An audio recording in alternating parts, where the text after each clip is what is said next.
BNP নাই, জামাত নাই, আওয়ামী লীগ নাই, জাসদ বাসদ নাই, কোনো দল নাই। এখানে কথা হবে একমাত্র আল্লাহর। কথা হবে কার? কথা হবে কার? ইসলামিক ওয়াজ মাহফিলগুলোতে এই পরিবেশ থাকাটা অনেক সুন্দর।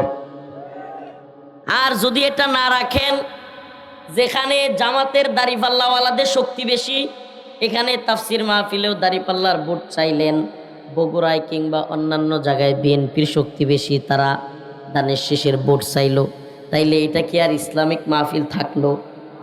বলেন, এটা ইসলামিক মাহফিল থাকলো? থাকলো না।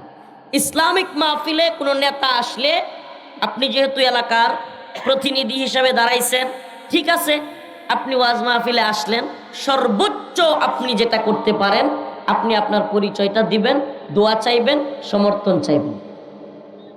কি?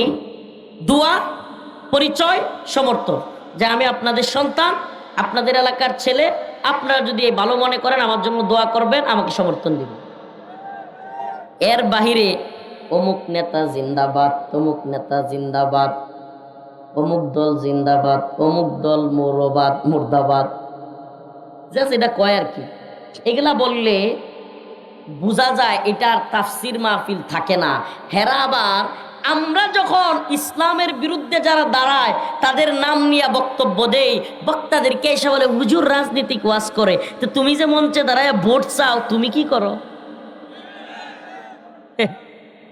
হুজুর একজন আলোচক মানুষ দাওয়াত দিয়ে নিয়ে আসছে, হাজার হাজার মানুষ সবাই হুজুরকে শুনতে চায়। হুজুর তার মত প্রকাশ করতে গেলে, হুজুর তার কথা বলতে গেলে, হুজুর কারো সমস্যা ধরায়া দিতে গেলে, কারো জুলুমের ব্যাপারে কথা বলতে গেলে, আপনি তখন বলেন হুজুর রাজনৈতিক বক্তব্য দেয়। আর নির্বাচনের আগে, ভোটের আগে যে সরাসরি ভোট চায়, ওইটা রাজনীতি না? কথা বলেন, রাজনীতি না? এই জন্য এই আমার উপস্থাপকের কথাটা খুব ভালো লেগেছে, যে আমরা এখানে কোনো দলের লোক কিংবা দলের ভোট চাওয়ার জন্য এগুলো নয়, বরং এখানে কথা হবে কার? বলেন না, কথা হবে কার? কুল ইন্না সালাতি ওয়া নুসুকি ওয়া মাহইয়ায়া ওয়া মামাতি লিল্লাহি রাব্বিল আলামিন।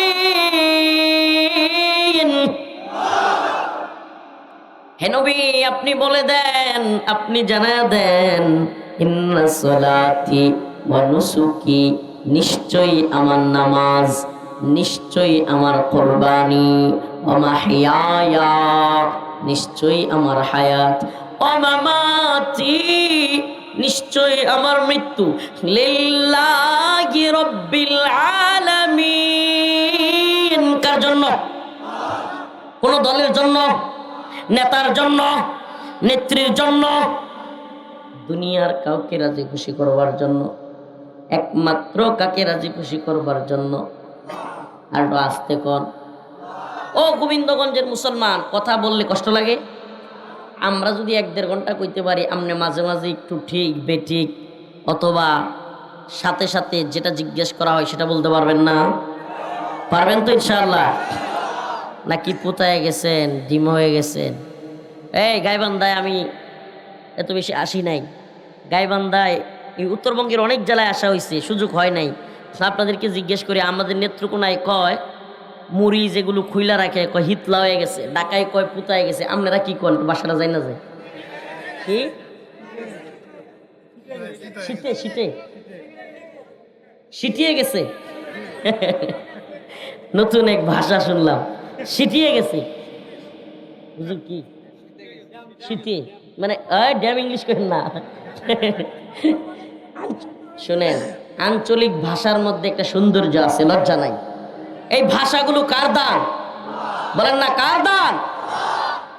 আমার কাছে অনেক রকমের ভাষা তাকাতে মজা লাগে। সুবহানাল্লাহ। এগুলা কার দান?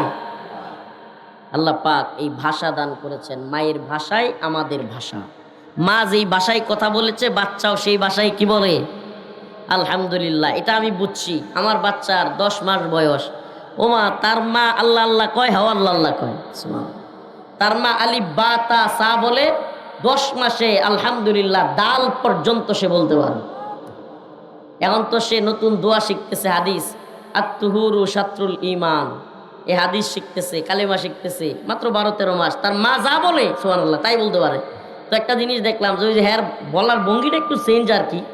তার মা যদি কয় আত-তুহুরু, হে কয় চুরু, শাত্রুল ঈমান সাতু আমান। এই যে সুবহানাল্লাহ, আমি একটা জিনিস চিন্তা করছি যে যদি কোনো মা বাবা ছোটবেলা থেকে চেষ্টা করে এবং কানে কানে কোরআনের আয়াতগুলো চেষ্টা চালায়া যাইতে থাকে, অন্য কোনো শিক্ষা দেওয়ার আগে একটা বাচ্চা 5 থেকে 6 বছরের বয়সও হাফেজ হওয়া সম্ভব। সম্ভব। অন্য কোনো দিকে তার ব্রেন কাজে লাগানো যাবে না, একদিকে ফোকাস রাখতে হবে। সারাক্ষণ একটা দুইটা করে আয়াত বলতে হবে। সে যদি দেইকা পড়তে নাও পারে সমস্যা নাই। অন্ধ লোকেরা হাফেজ হয় না? এই বলেন হয় না? কেমনে হয়? দেখতে পারে ওরা? শুইনাই হয়। সুবহানাল্লাহ। আমি তো ছোটবেলায়, আমার এখনো মনে আছে, আব্বার সাথে নামাজে যাইতাম। তখন আমাদের মসজিদের কারি সাহেব, ইমাম সাহেব হুজুর এই খালি সূরা নাবা পড়তেন, সূরাতুন নাজিআত, সূরা নাজিআত পড়তেন। এই সূরাগুলো পড়তেন। আমি দেখছি সুবহানাল্লাহ, মানে আমি হেফজখানায় ভর্তি হওয়ার আগেই আমপাড়ার এই নামাজের সূরাগুলো মুখস্থ হয়ে গেছিল। এরকম হয়ে গেছিল। আমি আমপাড়ার সবক কিছু নাই নেই। সুবহানাল্লাহ। আমি আমপাড়া সরাসরি 700 বকা মুখস্থ শুনে ফেলতে পারছি। কেন? ওই যে মসজিদে নামাজের মধ্যে আমরা শুনেছি।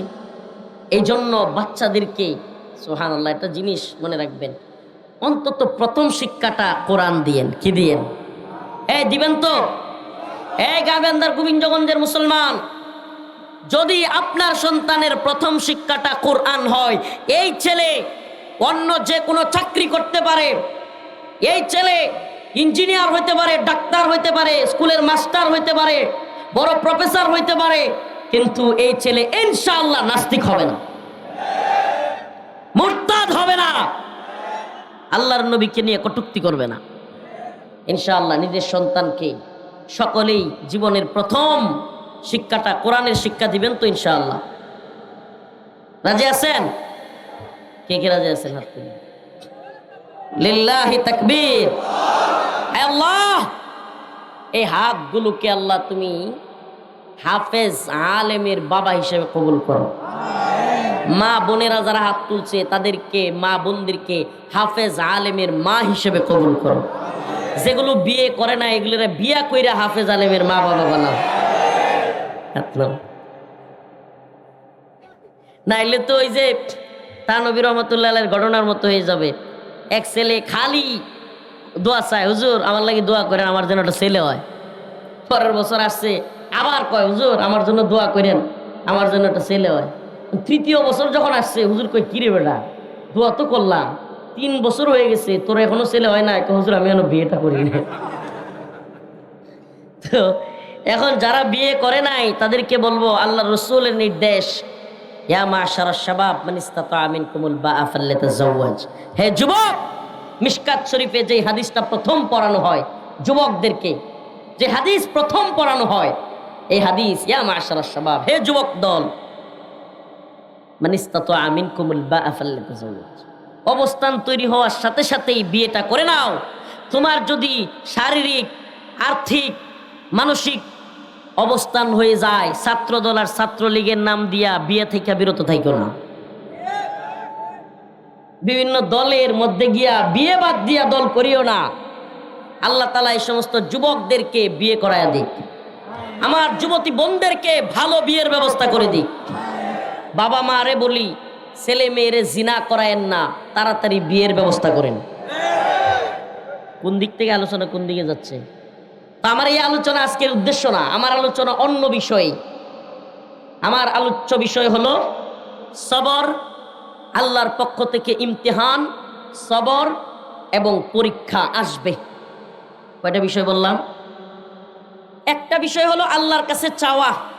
আল্লাহর কাছে কি? আল্লাহ বলছেন, ইয়া আইয়ুহাল্লাযীনা আমানু ইসতাঈনু বিস-সাবরি ওয়াস-সালাহ। এই আয়াতের আলোচ্য বিষয় আমি মন খুলে আপনাদের সামনে আওয়াজ দিয়ে কথা বলতে পারবো না, এই জন্য ক্ষমা চেয়ে নিচ্ছি। আজকের এই আমি আমার এই ভাইয়ের প্রতিও রাগ করতেছি না, এটা আল্লাহ ইচ্ছা। কখন কি হয় আমরা চাইলেও পারবো। ওয়ামাকারু ওয়ামাকারাল্লাহ আল্লাহু খায়রুল, যে যতই প্ল্যান করুক কৌশল করুক সমস্ত পরিকল্পনার উপরের পরিকল্পনাকারী কে? বলেন না কে? আমরা কেউ জানতাম 2024 সালের 5ই আগস্ট হেলিকপ্টার লইয়া লেডি ফেরাউন পালাইব? জানতাম কেউ? পালাইছে না পালায় নাই? তাইলে পরিকল্পনা করে কে? ওইখানে প্রোগ্রাম সেট করা ছিল যে তোরে দিছি, যা তুই লাফালাফি করতে থাক, আমি অমুকের বেটি তমুকের বেটি, আমি পালাই না। তুই পালাবি না তো 14 গোষ্ঠী পালাবো। কাদের কাকু কইতো না পালাবো না, বলে নাই? পালাইছে কি পালায় নাই? আমি একটা জিনিস মাঝে মাঝে চিন্তা করি, সুবহানাল্লাহ, আল্লাহ আওয়ামী লীগের এত নেতাদেরকে ধরছেন, বাংলাদেশে অনেকে গ্রেফতার হয়েছে, রিমান্ডে যাচ্ছে, কিংবা এদেরকে অনেকেই অপেক্ষায় আছে কিংবা ধরা পড়ছে, কিন্তু এই কাদের কাকু আর হাসিনা কেমনে পালায়া যাইতে পারলো? চিন্তা করে মিলায়া দেখলাম যে এরা যে বড় বড় গলায় বলছিল পালাবো না, আল্লাহ কয় তোদেরকে ধরা খাওয়াবো না, তোরা পালা। সুবহানাল্লাহ বলবেন না? মানে তোরা যেটা বলছিস সেটার উল্টাটা আমি আল্লাহ করে দেখাবো, যে তোরা বলছিস পালাবি না, আমি বললাম তোরা পালাবি, তোদের 14 গোষ্ঠী 300 এমপি মন্ত্রী সহ সব পালাবি। সুবহানাল্লাহ বলবেন না? কে পারেন সেটা বলেন না, কে পারেন? তাহলে নতুন করে কেউ জুলুমের চিন্তাও করিয়েন না। ওই আল্লাহ এখনো আছে না নাই? ওই পাবলিকও এখনো আছে না নাই? জুলুম করলে আওয়ামী লীগের লাথি কিন্তু আমনেগর ভাষাতে পড়বো। আল্লাহ বুঝার তৌফিক দান করো। আরো জোরে বলেন আমিন। তো আমার আলোচ্য বিষয় ভিন্ন, কিন্তু বিয়ের কথাগুলো ওই আমার বাচ্চার দিকে নিয়ে আস্তে আস্তে চলে আসলো। যেহেতু আয়সা পড়ছে আরেক দুইটা কথা কইলাই, এই ইস্যুতে কথা বলতাম না। আমার আলোচ্য বিষয় ভিন্ন। আমার আলোচ্য বিষয় আজকের আল্লাহর কাছে চাওয়ার প্রক্রিয়া। মুমিন বান্দারা আল্লাহর কাছে কেমনে চাইবে। হকার ভাই একটু বইয়া যা ভাই, বাদাম বিক্রি কালকে করবি নি, নাহলে আমার কাছে 100 টাকা লয়ে যা। তাও ভাই এভাবে দৌড়াদৌড়ি প্লিজ করিও না ভাই, ঠিক আছে? এনে থেকে যদি কেউ চুপি চুপি বাদাম খায় খাক, আর যদি এইভাবে যাওয়া শুরু করো তাহলে কথার আলোচনার মুভমেন্ট নষ্ট হয়ে যাবে। প্রিয় ভাইরা আমার, কথাগুলো যেহেতু আসলো, আমার আলোচ্য বিষয় খেয়াল করেন। আল্লাহর কাছে চাইতে হবে কি প্রক্রিয়ায়? ইস্তাইনু বিসসাবরি ওয়াসসালাহ, নামাজ এবং সবরের মাধ্যমে। এরপরের আয়াত যেটা পড়ছি, ওয়ালা নাবলুওয়ান্নাকুম বিশাইইম মিনাল খাউফ ওয়াল জু', যে আল্লাহর পক্ষ থেকে অবশ্যই অবশ্যই আমাদেরকে পরীক্ষা করা হবে। কি করা হবে? বলে না, কি করা হবে? এই আলোচনা। কিন্তু যেহেতু বিয়ের বিষয়টা আসছে, দেখেন আমাদের বিগত সময়ে একটা আইন হয়েছে, বিগত আওয়ামী লীগের সময়ে। এই আইনটা এখনো বলবৎ আছে। ছেলের বয়স 21, মেয়ের বয়স 18। এটা একটা জাহেলি কুফরি তাগুতি আইন। এই আইনকে আমরা ঘৃণা করি। এই আইনকে আমরা কি করি? 21 বছর হইলে যুবক বিয়ে করতে পারবে। আমি একটা প্রশ্ন করতে চাই আপনাদের কাছে, ও গোবিন্দগঞ্জের মুসলমান, একটু ভিন্ন আলোচনায় একটু প্রশ্ন করব। কেন? কারণ সমাজে জিনা বেড়ে যাচ্ছে। কেন? কারণ সমাজে বেহায়াপনা বেড়ে যাচ্ছে। কেন? কারণ সমাজে অশ্লীলতা বেড়ে যাচ্ছে। এই অশ্লীলতা বেহায়াপনা থেকে এই যুব সমাজকে রক্ষা করা, এটা কি আমরা দ্বীনের দায়ী হিসেবে, কোরআনের দায়ী হিসেবে আমাদের কাজ না? এটা কাজ না? এই জন্য কথাগুলো বলবো। ও মুসলমান, একটা কথা আমার সাথে প্রশ্নের জবাব দিবেন, আমাদের রিজিক দাতা কে? পালন কর্তা কে? এই আসমান জমিনের মালিক কে? চন্দ্র সূর্যের মালিক কে? এই পানি, এই যে খাই পেট ভরে যায়, এই পানিটা না খাইলে শরীরের পানির যখন পিপাসা লাগে পাগলের মতো হয়ে যায়, এই পানি দিয়েছেন কে? বলেন না, পানি দিয়েছেন কে? সুবহানাল্লাহ। সব কিছু দিলেন আল্লাহ, খাওয়ান আল্লাহ, পালেন আল্লাহ। সুবহানাল্লাহ ওয়া বিহামদিহি।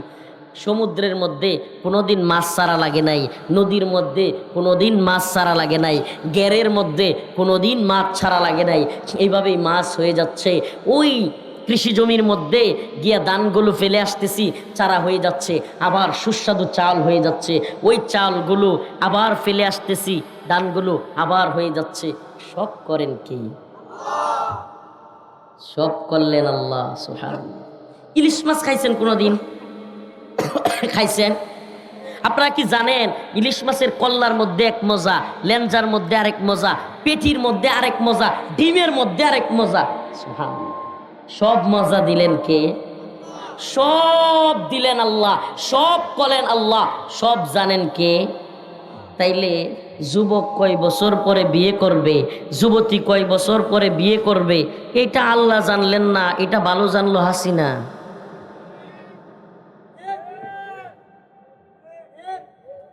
কথা বলেন না, মানে আল্লাহ সব জানলেন, আল্লাহ সব করতে পারেন। সুবহানাল্লাহ। আল্লাহ তাআলা একটা যুবকরে বালেগ বানায়া দিলেন, তার যৌন শক্তি দিয়ে দিলেন। একটা যুবতীকে বালেগা বানায়া দিলেন, তার জরায়ুতে সন্তান নেয়ার মতো, এটা রহমতে পড়তে থাক, তার জরায়ুতে সন্তান নেয়ার মতো দারুণ ক্ষমতা দিয়ে দিলেন। আর তার বিয়ের বয়স হয় নাই, এটা আল্লাহ বুঝলেন না, নাউজুবিল্লাহ, বুঝলো হাসিনা, বুঝলো ডক্টর মোহাম্মদ ইউনূস। এর চাইতে কষ্টের আরো কিছু হইতে পারে? এই গোবিন্দগঞ্জের মুসলমান, আমার ভাষা কি বুঝতেছেন না আপনারা? এটা আল্লাহ বুঝলেন না, নাউজুবিল্লাহ। এখন যদি একটা প্রশ্ন করি যে এই আইনটা আপনারা কেন করলেন? আমরা তো দেখি 21-এর আগে যুবক, 18-র আগে যুবতী পার্কের চিপাই চাপায়, হোটেলে, কলেজে, বিভিন্ন রাস্তাঘাটের চিপাই চাপায়, গাছের চিপাই চাপায় বৈশা বেহায়াপনা, অশ্লীলতা করে। এমন অশ্লীলতা যে একজন আরেকজনের পেটে বাচ্চা পর্যন্ত দিয়ে দিচ্ছে, বিয়া বহির্ভূত সম্পর্ক করে বাচ্চা নষ্ট করতেছে। ছোট্ট মাসুম বাচ্চা ড্রেনে পড়ে আছে। আমরা সেই দিন দেখি 21-এর আগে, 18-র আগে বিয়ে হচ্ছে না, কিন্তু জিনা বেবিচার করতেছে। তখন তো আপনারা কাউকে গ্রেফতার করতে দেখি না। কথা বলেন না কেন? এটা কেমন আইন করলেন? কয় কি হুজুর আপনারা তো বুঝেন না, আপনারা তো অবুঝ, আপনারা হলেন সীমিত জ্ঞান রাখেন। আসলে হলো 21-এর আগে বিয়ে করলে ম্যাচিউর হয় না, এদের বয়স কম থাকে। বাচ্চা কাচ্চা হইলে 18-র আগে মেয়েদের পুষ্টির কম হয়, পুষ্টির অভাব হয়। এ সুশীলের দল, বাঙ্গু প্রগতিশীলের দল, সেকুলারদের দল, তোদের যারে তোরা জাতির পিতা বলিস, তোদের জাতির পিতা শেখ মুজিব, শেখ হাসিনার আম্মা শেখ ফজিলাতুন্নেসা মুজিবকে বিয়ে করছিল 9 বছর বয়সে। কয় বছর? পারলে একটু সার্চ দিয়েন, পারলে একটু মোবাইলে পরবর্তীতে গিয়া সার্চ দিয়েন। শেখ মুজিব বিয়ে করেছিল কয় বছর বয়সে? শেখ ফজিলাতুন্নেসা মুজিবের বয়স ছিল 9 বছর। আমি জানতে চাই তার ঘর থেকে হাসিনা হইয়া পুষ্টির অভাব হইছে? 9 বছরের বিয়ের পরে শেখ হাসিনার পুষ্টির কোনো অভাব হইছে? বুদ্ধি শুদ্ধি কম হইছে না এক বুদ্ধি দিয়া 17 বছর দেশবাসীরা জ্বালাইছে? বুদ্ধির অভাব হইছে? তাইলে এগুলো যারা বলে কম বয়সে বিয়ে হইলে আকল কম হয়, মেচিউর কম হয়, এটা হয় ওটা হয়, আমি তো বলি কম বয়সে যারা বিয়ে করে বিয়ের আসল স্বাদটা তারা পায়। তুলাইবুহা ওয়া তুলাইবুকুম, রাসূলের কথা, রাসূলের হাদিস, যে তুমি যদি ছোট বিয়ে করো, বাকেরা বিয়ে করো, তাইলে তোমরা একে অপরের সাথে আনন্দ, মজা এবং খুব বুঝাপড়া পাবা। সুবহানাল্লাহ, সুবহানাল্লাহ বলবেন না? তো শেখ মুজিবুর রহমান 9 বছরে বিয়ে করলে দোষ নাই, আমরা 18 বছর আগে করলেও দোষ। হাস্যকর না এটা? যাক, এটা ভিন্ন সাবজেক্ট। আমি যে আয়াতের আলোচনায় যাচ্ছিলাম, ইয়া আইয়ুহাল্লাযীনা আমানুস্তাঈনু বিস-সাবরি ওয়াস-সালাহ ইন্নাল্লাহা মা'আস-সাবিরিন। তো আমি আলোচনায় ডুববার আগে শেষ কথাটা বলে নিই, যেহেতু বিষয়টা বলছি। শেষ কথাটা হলো, আমার যুবক যুবতীদেরকে, আমার ভাই বোনদেরকে বিয়ের ব্যবস্থা করে দিবেন। মা বাবাদেরকে বলি, এরা যে জিনা করবে, বিয়ের আগে যত জিনা করবে, এই তথাকথিত ক্যারিয়ারের নামে, তথাকথিত প্রতিষ্ঠান নামে যত জিনা করবে, এই গুনার দায়ভার আপনি বাবা মা হিসাবে আপনার ঘাড়েও যাবে। আর রাসূল বলেছেন, দ্রুত বিয়ে করায় দিলে আল্লাহ তাআলা বরকত দেন। আমি নিজে এটার শিকার, আলহামদুলিল্লাহ, আলহামদুলিল্লাহ সুম্মা আলহামদুলিল্লাহ। বিয়ের পর থেকে রিজিকের বারাকা আসে, এটা নিজে আমি প্রমাণিত সত্য, আলহামদুলিল্লাহ। সবাই বলেন আলহামদুলিল্লাহ। আল্লাহ রাব্বুল আলামিন বলেন, ইয়া আইয়ুহাল্লাযীনা আমানুস্তাঈনু বিস-সাবরি ওয়াস-সালাহ, ইন্নাল্লাহা মা'আস সাবিরিন। হে ইমানদারগণ, তোমরা আল্লাহর কাছে চাইবা। কার কাছে? দরগার কাছে, দুর্গার কাছে না। দরগার কাছে, দুর্গার কাছে না।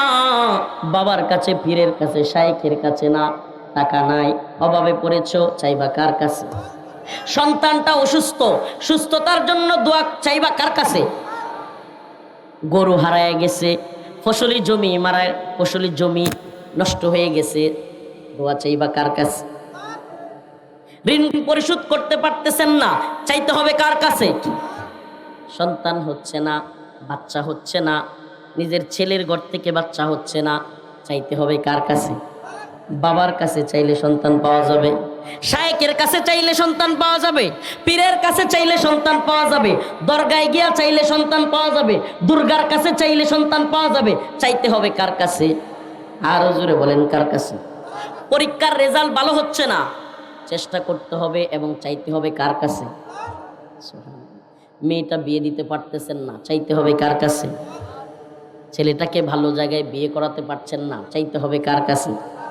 সুবহানাল্লাহ। যে ব্যক্তি আল্লাহর কাছে চাই, ও গোবিন্দগঞ্জের মুসলমান, আল্লাহর কাছে, দুনিয়ার কাছে সে আরো সম্মানিত হয়ে যায়। যে আল্লাহর কাছে চায় সে দুনিয়ার মানুষের কাছে এবং আল্লাহর কাছে কি হয়ে যায়?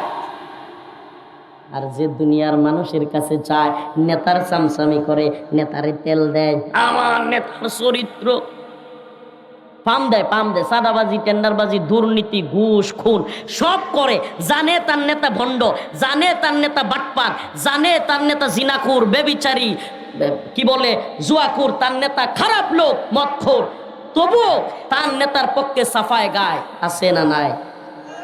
চাইতে হবে কার কাছে? নেতার চামচামি করলে, নেতার দালালি করলে, নেতা সহ নেতাও খারাপ পথে জাহান্নামে যাবে, আপনি আমিও কোথায় যাব? কষ্ট পাচ্ছেন? নেতা যদি জাহান্নামের পথে যায়, নেতা নামাজের সময় নামাজের খবর নাই, এমন নেতা আছে না নাই? দেখেন, কারো গায়ে মাইখেন না। যদি আমনের মধ্যে এগুলো থাকে, দয়া কইরা নিজে পরিশুদ্ধ হয়ে যান, ভালো হয়ে যান। সবাই বলে আমিন।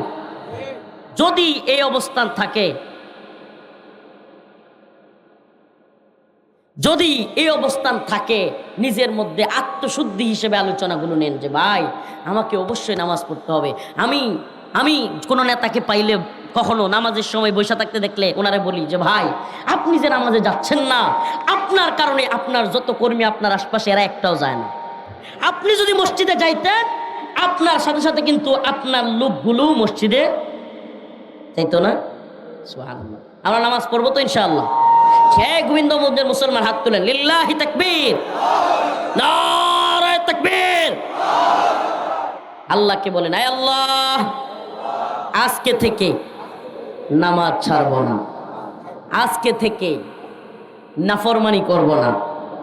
আল্লাহ তুমি হাতগুলোকে কবুল করো। ভাইরা আমার, আল্লাহর কাছে চাইতে হবে কিসের মাধ্যমে? নামাজের মাধ্যমে। এই দুনিয়ার কোনো নেতার কাছে চাইলে, আরে ভাই কি বলবো, বাবার কাছে চাইলে, দুনিয়ায় কারো কাছে চাইলে দিন শেষে কষ্ট আসে, দিন শেষে খোটা দেয়, দিন শেষে কি করে? খোটা দেয়। আমি জানি না কথাগুলো আপনারা বুঝাইতে পারতেছি কিনা। দিন শেষে কারো কাছ থেকে টাকা হাওলাত নিছেন, কিংবা কারো কাছ থেকে ধার নিছেন, কিংবা কেউ আপনার হাদিয়া দিছে, দেখবেন সে যদি নাও বলে, তার ঘরের, তার স্ত্রী কিংবা তার আশেপাশের ভাই বাতিজা একজন না একজন হঠাৎ করে বলে ফেলে, ওইছে দেখছি তুমি তো অমুকের কাছ থেকে নিয়ে চলো, বলে কি বলে না? কিন্তু যদি আল্লাহর কাছে চাওয়া হয়, কার কাছে? রাতের অন্ধকারে যদি মাওলা পাকের কাছে চোখের পানিগুলো চাইরা দিয়া আল্লাহর কাছে চাওয়া হয়, আল্লাহ আয় রব্বুল আলামিন, রব্বুল আলামিন আপনি আমাকে সমস্ত জুলুম থেকে হেফাজত করেন। আয় রব্বুল আলামিন আপনি আমাকে ঋণগ্রস্ত হওয়া থেকে হেফাজত করেন, অভাব দূর করেন, বালা মুসিবত থেকে রক্ষা করেন। আল্লাহ আমার আহলো ইয়াল সন্তান সন্ততি সবাইকে হেফাজত করেন। আল্লাহ আমার সন্তানকে সুস্থ রাখিয়েন, আমাকে সুস্থ রাখিয়েন। আল্লাহ টাকা পয়সার অভাবের মধ্যে আছি, মাদ্রাসা নিয়ে অভাবের মধ্যে আছি। আয় আল্লাহ আপনি সমস্ত অভাব দূর করে দেন। আল্লাহ তাআলা খুশি হন না বেজার হন? বলেন না, জো না মাঙ্গে উসসে তু বেজার হয়। আল্লাহ তাআলা যে তার কাছে চায় না তার প্রতি বেজার হন, আর দুনিয়ার মানুষ যে তার কাছে চায় তার প্রতি বেজার হন। দুনিয়ার মানুষ তার কাছে চাইলে বেজার হয়, আর আল্লাহ কি না চাইলে বেজার হয়। সুবহানাল্লাহ। ও প্রিয় মুসলমান গোবিন্দগঞ্জবাসী, আমরা অনেক জুলুম দেখেছি, অনেক অত্যাচার নির্যাতন দেখেছি। হাসিনার জুলুমের শিকার হয়ে ২৬ দিন রিমান্ডে থেকেছি। দীর্ঘ প্রায় ৩২ মাস কারাগারের অন্ধকার প্রকাশ্যে কেটেছে আমাদের জীবন। এত জুলুম অত্যাচার নির্যাতনের শেষে আল্লাহ তাআলা হাসিনা থাকা অবস্থায় আমাদেরকে তার জুলুমের জিন্দানখানা থেকে মুক্তি দিয়েছিলেন কি দেন নাই? বলেন দিয়েছিলেন? এটার একমাত্র মালিক, এই যে মুক্তি দিতে পারেন কে? শেষ দিন এত কেঁদেছিলাম, অনেক কান্না করেছিলাম, আল্লাহর কাছে বলেছিলাম রব্বুল আলামিন মাওলা সবগুলো মামলার জামিন হয়ে গেছে, তবুও শুনতেছি আমাদেরকে ছাড়া হবে না। গোয়েন্দা সংস্থার ক্লিয়ারেন্সের নামে, অমুকের নামে, তমুকের নামে আমাদেরকে আবারও আটকে দেওয়া হবে। আয় মালিক! ক্ষমতার মালিক শেখ হাসিনা নয়, ক্ষমতার মালিক তুমি আল্লাহ। আল্লাহর কাছে দোয়া করে কারাগারে শেষ দিন অনেক কান্না করেছিলাম, বলেছিলাম আল্লাহ যদি রিজিক আমার মায়ের হাতের রান্না করা খাবার আমার ভাগ্যে লেখা থাকে, তাকদিরে লেখা থাকে, কেউ ফিরাতে পারবে না মাওলা, আজকে রাত্রেই যেন আমি আমার মায়ের হাতের রান্না করা খাবার খেতে পারি। ও মুসলমান ইমানদার, দোয়া করে পিছনের দিকে তাকাইতে পারি নাই, নামাজ পড়ে সালাম দুই দিকে ফিরে দোয়া করে পিছনে ফিরতেই একজন কারারক্ষী ভাই ডাক দিয়ে বলে, হুজুর আপনার সব কিছু রেডি, কাপড় সুপড় নিয়ে চলেন, আপনাকে বের করে দেওয়া হবে। কিসের মাধ্যমে? নামাজ। কিসের মাধ্যমে? সবর। একমাত্র সবর 3 প্রকার। সবর কয় প্রকার? সবর কয় প্রকার? সবর উল্লেখযোগ্যভাবে 3 প্রকার। সবর আনিল মাসিয়াত, সবর আনিল মুসিবা, সবর আনিত তাআ। সবর আন, এই কথাগুলো মনে রাখবেন। আলোচনা অনেক লম্বা, মনে না থাকলেও এই কথাগুলো মনে রাখবার চেষ্টা করবেন। সবর আনিল মাসিয়াত, গুনাহের ক্ষেত্রে সবর। এটা খুব কঠিন, কিন্তু এটা ধরতে হবে। গুনাহের ক্ষেত্রে সবর কেমন? এটা মনে করেন আল্লাহ না করুক এটা মেয়েরে দেখা আপনার নাউজুবিল্লাহ খারাপ খেয়াল হয়েছে, খায়াসাত খুব সুযোগও পাইছেন, সুযোগও পায়ে গেছেন, মেয়েটাও রাজি হওয়ার মতো অবস্থা, কিন্তু ওই সময় একমাত্র আল্লাহর দিকে চিন্তা করে যে আল্লাহ আপনাকে ভয় করি। ওই যে আপনি বলেছেন ওয়াকুল্লুহুম আতিহি ইয়াউমাল কিয়ামাতি ফারদা, আল্লাহর সামনে এক এক করে দাঁড়াইতে হবে। আল্লাহ পাক ডাক দিবেন, ও শাহাবুদ্দিনের ছেলে রফিকুল ইসলাম, ও রফিকুল ইসলামের ছেলে মুহাম্মদ বিন রফিক, আরো যারা আছো আব্দুল্লাহর ছেলে আব্দুর রহমান, যে যেই নামে আছে আল্লাহ এক একজন করে ডাকবেন, ডাইকা ডাইকা জিজ্ঞেস করবেন। আল্লাহ পাকের কাছে জবাব না দিয়া কেউ আমরা দূরে যেতে পারবো না। সেই দিন আল্লাহ পাক যেদিন আমাদেরকে ডাকবেন, যেদিন আল্লাহর সামনে হাজির হইতে হবে, সেই দিন আল্লাহ পাকের কাছে দণ্ডায়মান হইতে হবে। সেই দিনের কথা চিন্তা করে, সেই দিনের কথা কল্পনা করে, আল্লাহ এই মেয়েকে পাইয়াও আমি মেয়েকে উপভোগ করলাম না, এই জিনা বেবিচারের রাস্তা পাইয়াও আমি জিনা বেবিচার করলাম না, আল্লাহ আমি সবর করলাম। আল্লাহ পাক বলেন এই যুবক আল্লাহর আরশের ছায়ার নিচে স্থান পাবে। সুবহানাল্লাহ বলবেন না? হ্যাঁ, কথা কি আপনাদের শোনা যায়? জানি মাইকের কারণে কষ্ট হচ্ছে, আমার হইতেছে, আপনাদেরও হইতেছে, কিন্তু আলোচনাটা একটু শেষ দিকে নিয়ে যায়। ওই যে যুবক সুযোগ পাইয়াও আল্লাহর দিকে তাকায়া আল্লাহর কাছে জবাবদিহিতা করতে হবে, এই জন্য গুনাহটা করে নাই, এইটাকে বলে সবর আনিল মাসিয়ত। সবর আনিল গুনাহের ক্ষেত্রে সবর, সবর আনিল মুসিবা, সবর আনিল মুসিবা। কি এটা? মনে করেন আমি কারাগারে চলে গেছি, এটা একটা মুসিবত না? মুসিবত। আমাকে রিমান্ডে নেওয়া হয়েছে, মুসিবত না? মুসিবত। আপনার টাকা পয়সা হারায় গেছে, এটা একটা মুসিবত। আপনার গরুটা মারা গেছে, এটা একটা মুসিবত। আপনার গাড়িটা হারায় গেছে, এটা একটা মুসিবত। আপনার পরিবার পরিজনের ছেলে মেয়ে কিংবা বোন ভাই মা কেউ মারা গেছে, এটা একটা মুসিবত। এই মুসিবতের সময় আর আজারি কইরা হায় হায় রে কি হয়ে গেল, হায় সব শেষ হয়ে গেল, এগুলা না কইরা, এই রুদন না কইরা, হায় আল্লাহ কি করলা তুমি, এই বয়সে আমার বাইডারে লয়ে গেলা গা, নাউজুবিল্লাহ, এগুলো না কইরা সবর করা যে আল্লাহ ইন্না লিল্লাহি ওয়া ইন্না ইলাইহি রাজিউন, নিশ্চয়ই আমরা একমাত্র আল্লাহর জন্য, ইন্না লিল্লাহ, নিশ্চয়ই আমরা একমাত্র কার জন্য, ওয়া ইন্না ইলাইহি রাজিউন, আবার আমরা তার দিকেই ফিরে যাব, প্রত্যাবর্তন করব। এই কথা আমরা যে মৃত্যুবরণ করার পরে এই দোয়াটা পড়ি, কোরআনের এই আয়াত পড়ি, এটার অর্থ হলো নিশ্চয় আমরা সকলে কার জন্য, ওয়া ইন্না ইলাইহি রাজিউন, এবং আল্লাহর দিকেই ফিরে যাব। এই যে কথাটা বলি, আল্লাহ রাজি খুশি হয়ে যায়। অন্তরে মুসিবতের সময় এটাই বলতে হবে, ইন্না লিল্লাহ, আমাদের সব কিছু আমরা কার জন্য।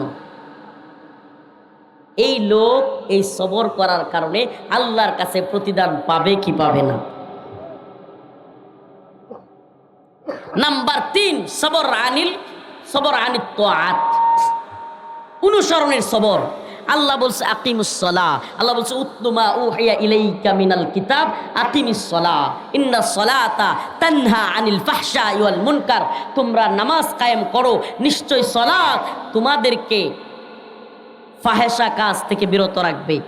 এই শীতের রাত্রে 1টা 2টার সময় ঘুমাইলে কম্বল মোড়া দিয়া হাইরে মজা লাগে, ঘুমও ধরে।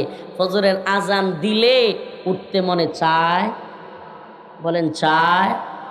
এই সময় আল্লাহর বিধানের কথা স্মরণ কইরা যেই ব্যক্তি কম্বলটা ফেলে দিয়া, লেপ ফেলে দিয়া, সব কিছু ফেলে দিয়া ঠান্ডা পানি দিয়া গিয়া অজু করতে পারে, এই ব্যক্তি হলো সবর আনিত তাআত, অনুসরণের সবর করলো, সে আল্লাহ এবং তার রাসূলের হুকুম মানলো, সেই ব্যক্তিও আল্লাহর কাছে অনেক প্রতিদান পাবে। আল্লাহ রাব্বুল আলামিনের দরবারে লাখো কোটি শুকরিয়া যে মহান রব্বুল আলামিন আমাদেরকে জালেম মুক্ত পরিবেশে আল্লাহ পাক কোরআনের তাফসীর শোনার জন্য সুন্দর এই আয়োজন করবার, কোনো বাধা বিপত্তিহীন এই আয়োজন করতে পারার মতো তৌফিক দান করেছেন, সেজন্য সকলেই শুকরিয়া আদায় করে বলি আলহামদুলিল্লাহ। আমার অপারেটর ভাইয়েরা বললে রাগ করবে, কিন্তু বলতে হচ্ছে, ঐতিহাসিক মাহফিলের ঐতিহাসিক সিস্টেম সাউন্ড হয় নাই। এই যে মনে হইতেছে মঞ্চে যারা আছে হেরাও ঘুমাইতে পারবে, আমিও ঘুমাই যাই, মঞ্চে মনে হয় আওয়াজই নাই।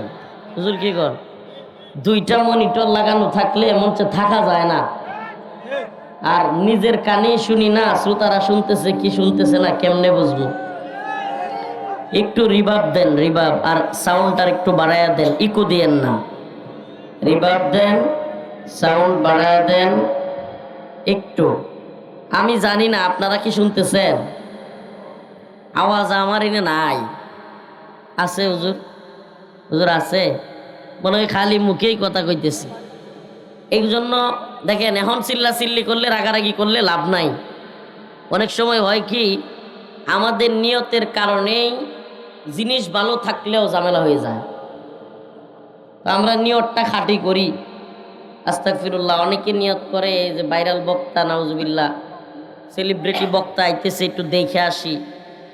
এই চিন্তা চেতনাগুলো মাথা থেকে জাইরা ফেলে দেন, এটা একটা ভুয়া নিয়ত। যদি এই সেলিব্রিটিজম, এই তথাকথিত ভাইরালিজম কিংবা এই তথাকথিত পরিচিতি আল্লাহ ক্ষমা না করেন, মাপ না পায়, তাইলে এই পরিচিতির কোনো ফায়দা আছে? কথা বলিয়েন, ফায়দা আছে? অতএব যদি আমি আল্লাহর কাছে ক্ষমা পাই, আল্লাহ যদি আমারে মাফ করে দেন, তাইলে এই ভাইরালিজম, এই তথাকথিত সেলিব্রিটিজম ছাড়াও আমার আল্লাহর কাছে আমার অনেক মূল্যায়ন আছে। আল্লাহ রাব্বুল আলামিন বলেন, ফামান যুহজিহা আনিন নার ওয়া উদখিলাল জান্নাতা ফাকাদ ফাজ। ওমাল হায়াতুদ দুনিয়া ইল্লা মাতাউল গুরুর। আল্লাহ রাব্বুল আলামিন বলেন যে মুমিন দুনিয়ায় সফল নাকি ব্যর্থ এটা বুঝতেই পারবে না। সুবহানাল্লাহ। মুমিন সফল নাকি ব্যর্থ এটা বুঝতে পারবে কবরে গিয়া, হাসরে, মিজানে, জান্নাতে। সুবহানাল্লাহ। কেন? আল্লাহ রাব্বুল আলামিন বলেন ফামান যুহজিহা আনিন নার